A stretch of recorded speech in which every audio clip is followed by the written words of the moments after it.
It's Pub Day Tuesday, woohoo! And here on A Mighty Blaze, we celebrate the Pub Day books big time, and so excited to be here.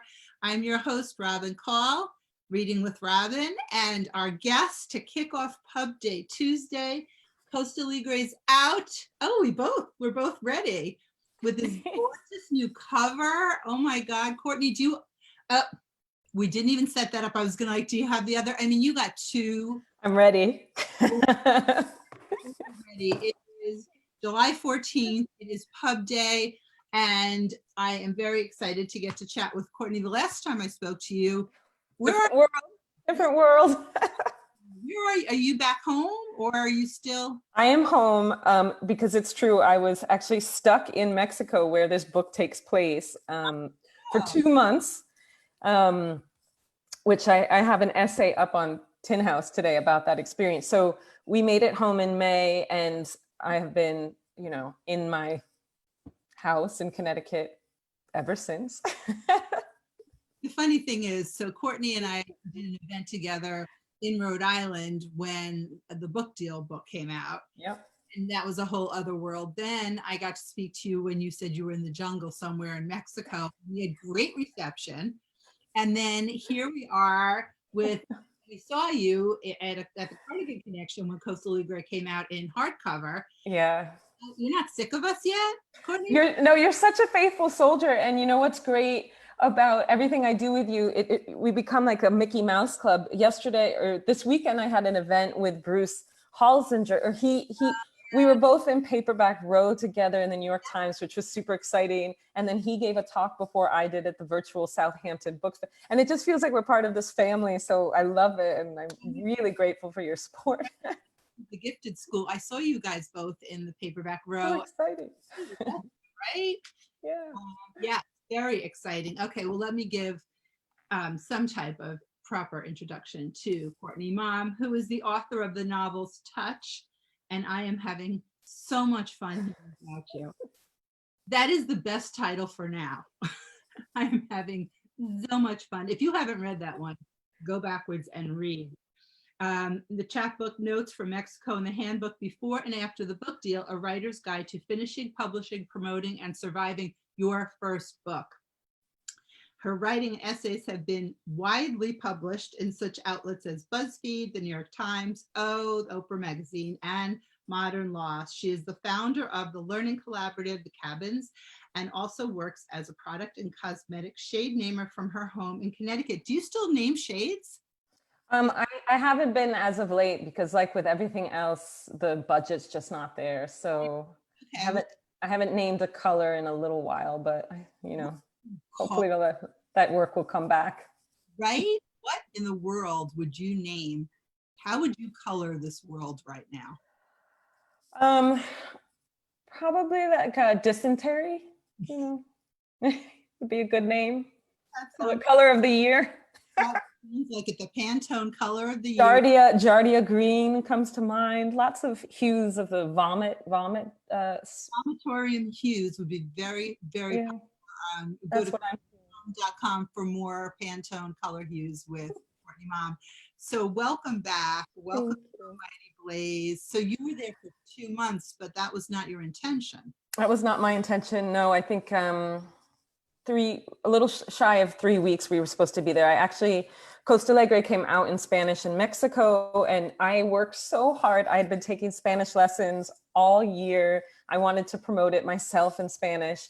And I was so proud. I had a full press day in Mexico City, did the whole thing in Spanish. They did have a translator there just in case, but I mean, I was really like feeling my oats. And then none of those interviews aired, like nothing, because COVID in Mexico kind of broke, if you will, the next day. And we were supposed to travel on to Correas in Mexico, which is where the book takes place in a fictionalized version of this place in Western Mexico. And we were gonna have a big party in a place called Casa de Nada, which is the house of nothing. And we continued on there. Mostly we were going to stay with a friend, and she said, listen, if you have to overstay, you're welcome, it's fine. And then by the time we got there, everyone had been instructed to, isolate. And so we did. And then, there just wasn't any way to go home. Because it's so removed, this place, that we would have had to take, in normal times, you have to take 2 or 3 airplanes, and we would have had to take 4 or 5 over maybe a week. And it was just impossible. Plus, listen, we were in a gorgeous location with a pool and an ocean and the jungle. So it can't complain, but it was very weird because it literally is where the book takes place. And there were some things that started to happen in my life in that jungle that actually happened in the book, which is what I wrote about in this essay that's on Tin House. So for example, this book, COSTALEGRE, it's about sort of VIP artists that are shepherded by Peggy Guggenheim out of World War II Europe. And instead of landing in New York, where they would have isolated, they're more or less in their own version of quarantine in the Mexican jungle. So you have these people of privilege and wealth who are used to be treated as geniuses, and they try to get rid of their staff because the André Breton character in the book thinks that, that artists shouldn't have staff, right? And it's a class issue thing. And so they start getting rid of their staff, but nobody knows how to do anything. And that started happening in Correas, which is a very wealthy, like uber wealthy place where people have just, it's just like the old European aristocracy. They've just never had to get dressed themselves. So they got rid of their staff, which comes with its own complications, and literally just didn't know what to do, just sort of flailing about their giant ocean casitas. Like, how do you procure food? Because these people would actually go and get everyone food. And then there's scenes in my book where the horses escape. There's a lot of, it's a ranch, and the horses did escape. There was some drowning, like things just started. Courtney, like, talk about, I don't know, life imitating art, life, art. I mean, that you were there at this time. I mean, all of it is just, I can't wait to read the piece. So it's on Tin House. Yeah. It's on my paperback page. There's a little link that says read author essay, and then there's pictures in it and stuff. I love this essay. I'm not supposed to say that about my own work, but it means a lot to me because it was. It's fine. Yeah. Here in Love and Words, but also that this book was really so meaningful in so many ways. And I remember when you came to speak about it at the Cardigan Connection, and then to have this all happen, and as in a writer's world, were you saying to yourself like, oh my God, I could not make this up? Oh no, but it got crazier than that, because when the hardcover came out, through my editor, I was contacted by the son of Pegeen Guggenheim's first husband. So my heroine is based on Pegeen Guggenheim.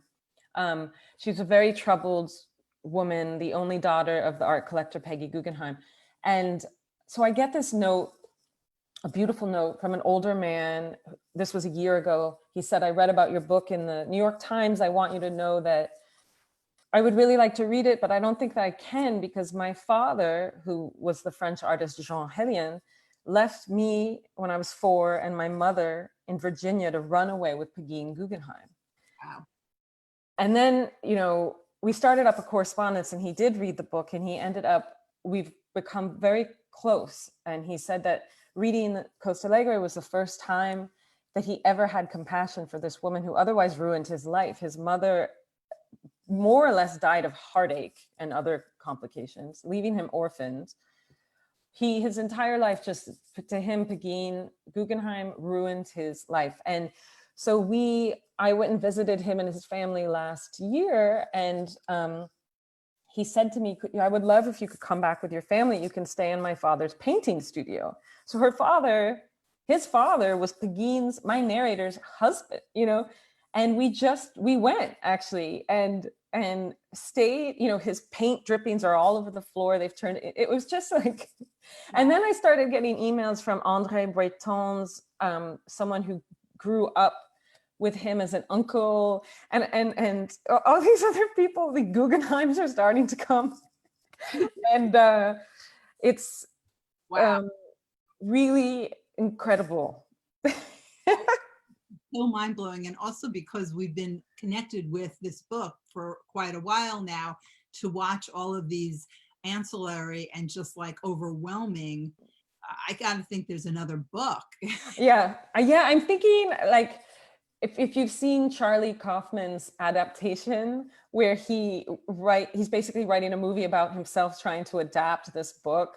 I'm starting to feel like, or another one is the Man of Don. There's a film about the making of Don Quixote with Johnny Depp. That film was a total nightmare and a disaster. And so they did a documentary about the failed effort to make a film. And I am starting to feel like that. Like there were film producers interested in this book, and then COVID blew everything. I don't know. It's Well, been can't be crazy. the end. I mean, like, there's no way. I can't imagine. And you've been contacted by other families, right? Other artists' family. I mean, other. Yeah, other people who's the artists are, because I don't, with the exception, I think, two people, um, I didn't use real names in this book because it's heavily fictionalized. But, it's not that hard to figure out who is who. So I have had some people writing me saying, you were too mean, about André Breton, or you weren't mean enough with Peggy Guggenheim. I've got that from people who knew her. Um, I mean, who it's wild. got the idea for this book? Obviously, you couldn't have seen any of this. I mean, this is just about one of the craziest lit stories in a long time. But where does the story begin for you? What was that first piece of, this is the story? So it was a little bit of a serendipitous, sort of a happy accident. I really wanted to write a book in this place, Correas. It's somewhere my husband's father's first wife, basically a family friend, a French woman, has a home in the jungle in Mexico, and we've been going since about 2007, and that's where my chapbook Notes from Mexico takes place. And it's a very weird, you can Google it. I actually have some photos to share. This is a very special place. It's sort of surrealist, very odd architecture. It's really in the jungle. The nature is sort of extraordinary. There's crocodiles, there's scorpions, there's tarantulas all over the place. You find beheaded serpents when you're walking around. And it's sort of a muse for me. I've written short stories that take place there. I always knew I wanted to set a novel there. And so I thought that I would do a parody of the way that this place was founded. I mean, it's a little bit of that land belonged to someone else, but basically about the Italian family that came in and founded Correas. So honestly, I was just researching eccentric, wealthy people. And I thought, who should I start with? And I thought, Peggy Guggenheim. I'm going to read all about her life just to get some crazy stories and get the juices flowing. And I read her memoir, Out of the Century, and I just couldn't get past this nagging thing that was, she just never mentioned her daughter. I mean, she mentioned her, honestly, maybe twice in the book, the way you might talk about a plant or something. And so I thought, well, she had a daughter. And I looked her up. And the first thing that happened was I saw what Pegeen looked like. And she's quite beautiful. And Peggy Guggenheim was someone who was very forthcoming about, she felt very ugly and it drove her crazy. She struggled with anorexia. She wanted to be beautiful, and she had this beautiful daughter. But the other thing was that her daughter wanted to be an artist, desperately wanted to be seen as an artist. And, you have your mother is the most powerful art collector in the entire world. Not only that, but you're surrounded, watching Netflix with like Max Ernst and André Breton and all these people. And I just couldn't stop thinking about, first of all, why has her mother left her out to this extent? Not that a mother needs to talk about mothering all the time, but in the 30s, as a woman, it's odd. It's definitely was remarkable how little she talked about her daughter. Then I found out that Pegeen had committed suicide at 41 with 4 children. So that was another, got to write about this woman moment. And then, I started looking at her art. There wasn't really anything written about Pegeen. So I used her own paintings to kind of get at her life. And to me, she clearly had such a desire and passion for painting, but this is my own personal point of view. I don't think she had the gift that she so badly wanted. And to me, that was just heartbreaking. That was really heartbreaking to think about someone who would have spent her entire life surrounded by actual geniuses, so famous, so important, that people banded together to get them out of Hitler's grasp, and then to not have that thing, you know, it was heartbreaking to me. So that was the seed. Yeah. She didn't have that, but she had the beauty that her mother coveted. Yeah. Mother had that, all that access. It's, that is such, Perfect storm. yeah, you must have just been consumed by that. I remain consumed. All the people, I mean, stopping the research portion for this book was probably the hardest. Wow. And Should I show some pictures? Yes, and also her children. What happened to? Oh, her children. So I've been in touch with one of them. They're all boys, and honestly, it's sort of become a litigious family. Probably best that I not talk about it. I didn't know if there was any talent, passed down, through Peggy's grandchildren or whatever. But let's. I'll leave that to Google. The litigiousness aside and look at some beautiful pictures, because all right, ever sharing. We could do this now, right? Except, wait, where did it go? Hold on. I'm so excited. Everyone bear with us. Any little technology jump is just one for all of us. Okay, I think this should work. If we disappear, oops. Wait, we're not going to disappear because I'm going to do this again. Ooh, I've got so many little, okay. Oh, okay. Share screen. There we go. Look at us. Share. Yeah. Did I do it? You did it. I did it. Okay. So I'm using a PDF, so I have to scroll down. This is just like a little mood board I put together. We see Pegeen in the middle. On the right are sculptures by Brancusi, one of the most important characters who's a potential love interest in the book, named Jack. He is partly based on Constantine Brancusi, who is a Romanian artist who's I have a major crush on, put it that way. And we'll scroll down because I have some more. This is taken from when I was researching the book. It's the house I ended up getting stuck in. And funnily enough, the house is called Ora de Limbo. And Limbo was 100% the way I felt when we were stuck for 2 months in this gorgeous house. It overlooks a savannah with nothing but savannah, and then the ocean is up there. That's my little daughter then she was 4. She's 6 now. Yeah, and this is the house where the artists and Peggy and Pegeen are all sort of quarantining, waiting out the war. It's called Tigre del Mar. I changed the name in the book simply because my book has a tiger on the cover, and I just didn't want everyone to get caught up by what is this tiger? Is the tiger going to appear? So it's called Occidente in the book. But this location, which you can rent it if you're like Beyonce, it's pretty expensive, but it is rentable.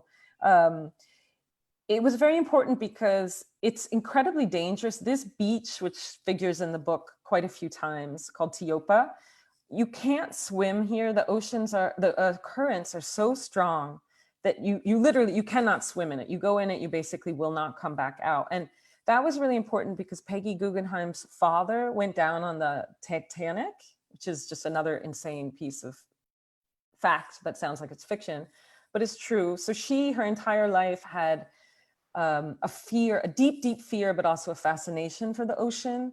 And I really wanted to picture these artists stuck together. It's incredibly hot, hotter than, even today. There's no air conditioning, but they can't go in the ocean. Number one, because they can't, it's too dangerous, but also because their hostess doesn't let them swim. And this was based on facts. This is something Peggy Guggenheim was constantly renting out these summer homes near beaches, but she wouldn't let her house guests swim. So I loved that. And everyone kind of gets their own art studio on this property. I love that house. You can see whales from it. And here, if you see this eye there, that is my character, Pegeen, the fictionalized Pegeen. That's her room. She complains a lot in the book about how she has no door to her room and everything is circular. And that is based on fact. And you're looking right at it. That is her fictional bedroom. And then there's this other crazy structure there called the Copa, which plays a part in the book, which was built by this eccentric Italian as an offering to the gods.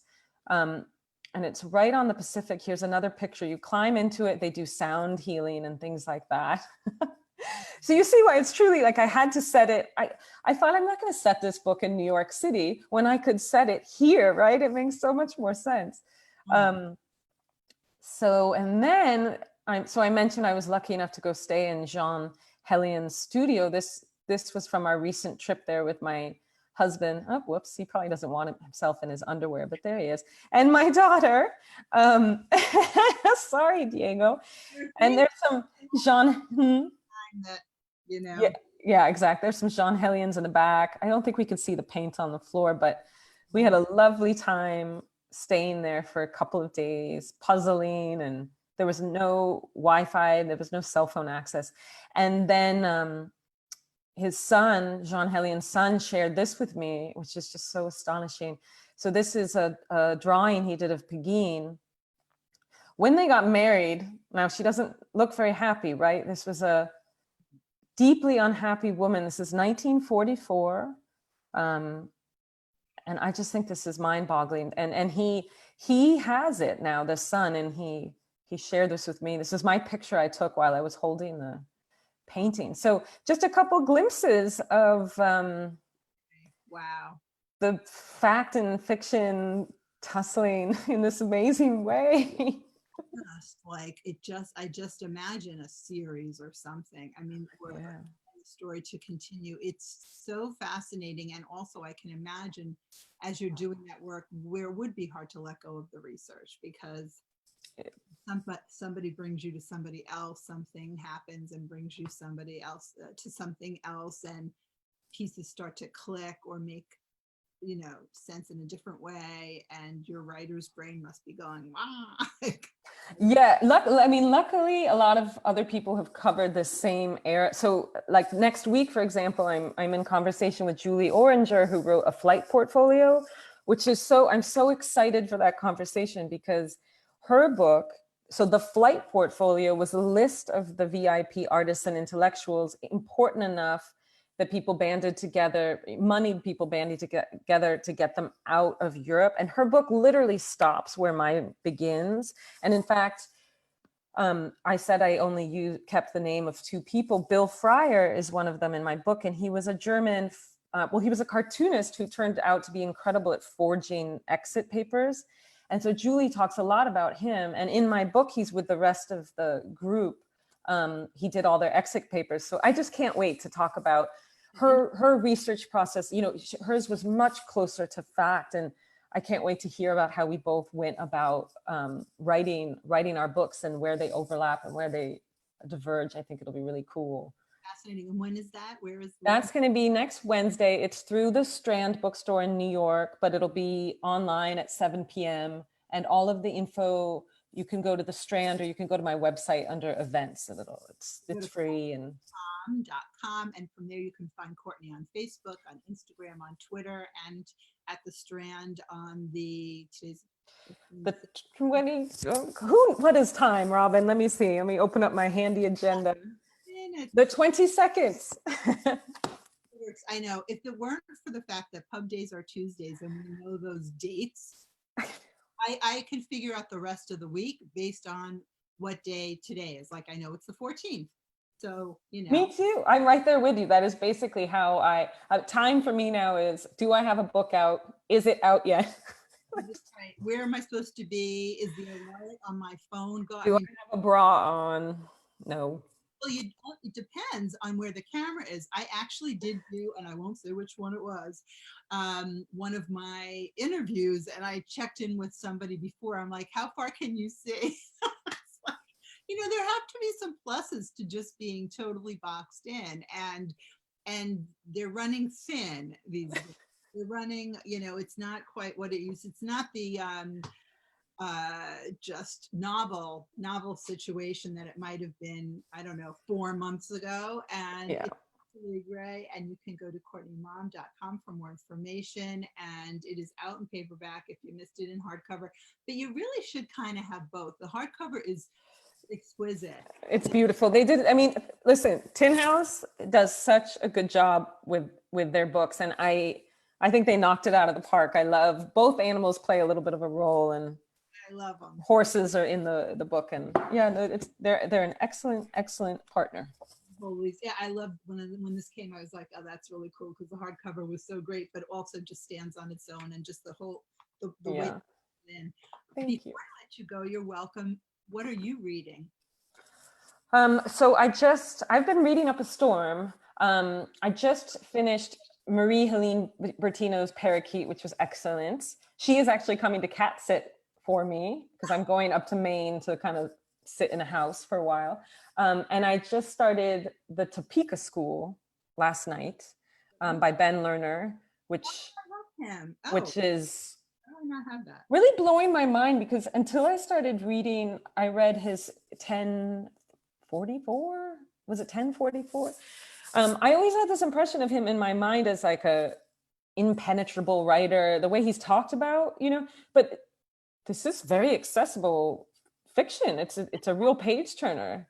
So I'm loving that. I'm actually bringing The Gifted School with me to Maine and The Vanishing Half, like everyone else in America. When you're finished with it, if you want, I'll send you the link for my. Yeah. I read I just finished The Mothers because I wanted to do the full Brit Bennett experience. So I know that I won't be disappointed. So I'm excited. Yeah. My cousin, my aunt, and my daughter and I are actually having our own book club. I love it. About The Vanishing Half.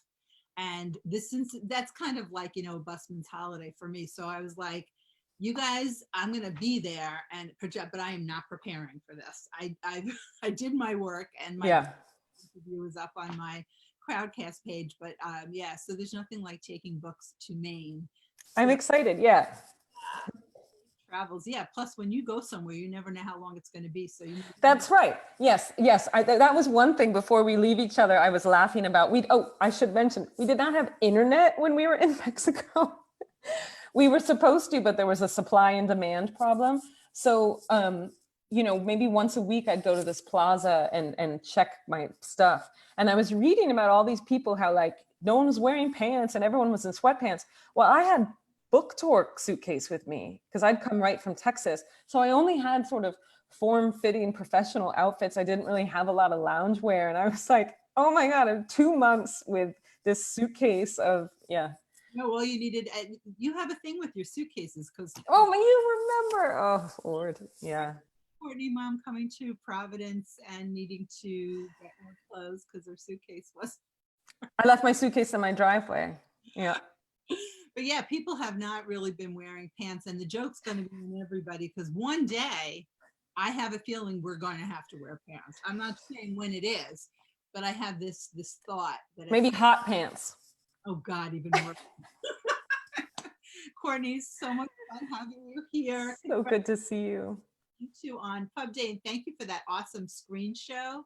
And for more information, visit CourtneyMaum.com, and I will be back at 2:00 to chat about, I love this one too, it's Green Day, other people's cat, Rachel Maisie's book. So I will be back at 2:00. I'm going to do I'm not doing anything. I'm going to get something to drink and I'll be right back. Me Thank too. you so much, Courtney. Stay in touch. Thank you. See you soon. Bye, everyone.